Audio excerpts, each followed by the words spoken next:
qual é o papel do acompanhamento multidisciplinar no sucesso dos pacientes que fazem a bariátrica? Vou perguntar e vou fazer um complemento. Por quê? A gente falou agora há pouco de pessoas que tiram mérito de quem fez a cirurgia bariátrica. Ah, é fácil. Também ele fez a bariátrica, Uhum. mas existem muitos casos de pessoas que fizeram a bariátrica e que voltam a ganhar peso, que Sim. voltam a engordar, porque não mudam o comportamento, não mudam todas as coisas que precisam mudar também. E uma outra coisa para você responder tudo junto. Também é comum, né? É frequente que bariátricos, é assim que fala, bariátricos, Paciente bariatricado, bariátrico. bariatricado, pacientes que fizeram a bariátrica terem algum tipo de alcoolismo depois, para, sei lá, para um fim de substituição, algo do tipo. Então, o acompanhamento multidisciplinar para o sucesso pós-cirúrgico, como é? Bom, acho que são duas coisas que você falou aí que eu acho que é importante. Quando a gente fala de paciente que fez bariátrica que tem que ter acompanhamento, e no começo funciona muito bem, né? Porque o paciente está mudando a dieta o tempo todo, a gente vai fazendo uma coisa gradativa, né? E vai fazendo ali reposição de vitamina, e sabe que vai ter anemia se não fizer as coisas direitinho. Mesmo às vezes fazendo tudo direitinho, tem mais chance de anemia mesmo, né? Principalmente mulher, pós da perda menstrual e tudo mais. Bom, em resumo, a gente sabe que tem que ter um acompanhamento. No começo, todo mundo vai fazer porque se compromete antes. Porque esse acompanhamento tem que começar antes, né? Uhum. Ele se compromete aquilo. Só que depois a pessoa está tendo resultado, por exemplo, de emagrecer muito. Bem, nossa, primeiro mês, segundo mês, tá lá linda a perda de peso. Então a pessoa vai empolgando com aquilo e acha que não precisa mais. Até que depois ele vai fazer um exame de laboratório, e já aconteceu, o paciente meu, chega lá com 8 de hemoglobina, peraí, o que aconteceu? Aconteceu que você até emagreceu, mas você não emagreceu da melhor forma. Tá tomando a vitamina que a gente passou? Tá tendo alguma perda que não estava tendo conhecimento? Tem alguma coisa que a gente tem que repor à parte? Não é só pegar o complexo vitamínico que você compra na farmácia. Às vezes você tem que acrescentar vitamina D, vitamina B12 e outras vitaminas, né, que não vem aqui ao caso. Você tem que fazer uma reposição em Uhum. paralelo. E a gente vê que muito paciente nem isso faz, né? Então, você tem os dois extremos. É o paciente que some e volta com um reganho de peso, Uhum. né? Porque ele descambou, ele começou a comer e viu que não passou mal. Porque no começo, às vezes, dava um dumping, né? Que é Minha aquela mãe tem sensação isso. de estar meio enjoada, não sei o quê. Depois ela começa a saber lidar com o dumping. E aí ele sabe que aquele alimento não dá, mas aquele outro dá. E aí começa meio que testar o limite, né? Entendi. Parece que ele está testando o método mesmo. E aí ele tem reganho de peso, ou então ele não perdeu, ele não chegou nem no patamar que a gente queria e já começou a não ter o resultado tão bom.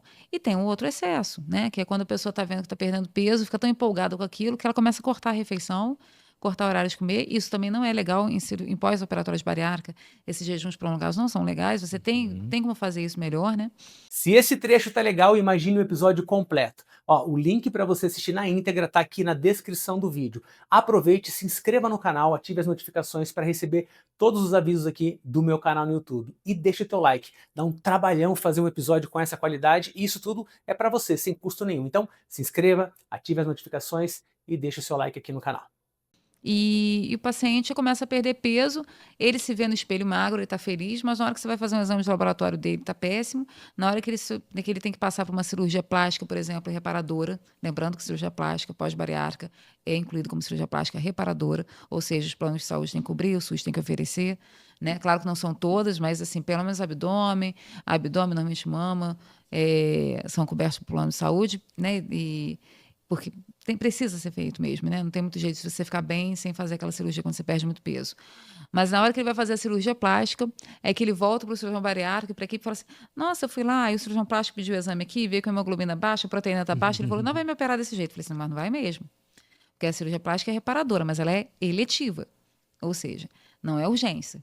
Você só vai com o paciente ruim para a sala de cirurgia, ruim que eu digo assim, com todos os exames alterados, tudo, quando você precisa tratar aquilo, porque senão o paciente vai morrer, né? Eu vou Tá. operar uma apendicite, eu tenho que operar para um paciente magro, gordo, não importa, Uhum. né? Eu vou tratar um paciente que está tendo dor de uma vesícula que está inflamada. Provavelmente eu vou ter que operar mesmo que ele não esteja no seu ideal. Mas se você tem um procedimento plástica ou, né, alguma coisa do tipo, você vai fazer eletivamente. Então você vai se preparar para aquilo. E nesse momento que às vezes o paciente volta, né? A gente vê muito abandono da endócrino, por exemplo, da endocrinologista. Porque, mas o cirurgião já pede os exames, a consulta do endócrino demora mais tempo. Mas, gente, mas o endócrino, ele vê tantos pormenores que a gente, às vezes, vai passar batido. Tem tanta coisa saindo no mercado, nova, né? No mercado que eu digo, né? Da indústria mesmo. E não estou falando isso de uma forma negativa, pelo contrário, é muito bom que está saindo muita coisa. Mesmo esses medicamentos, às vezes o paciente vai para você, mas eu posso usar a canetinha Y, C, Z. Eu falo, gente, eu não prescrevo isso. Acho que você pode e deve.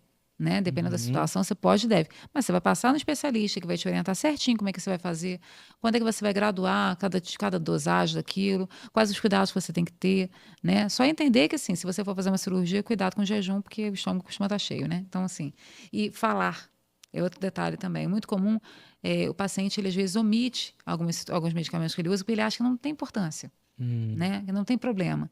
Mas tem, né, gente?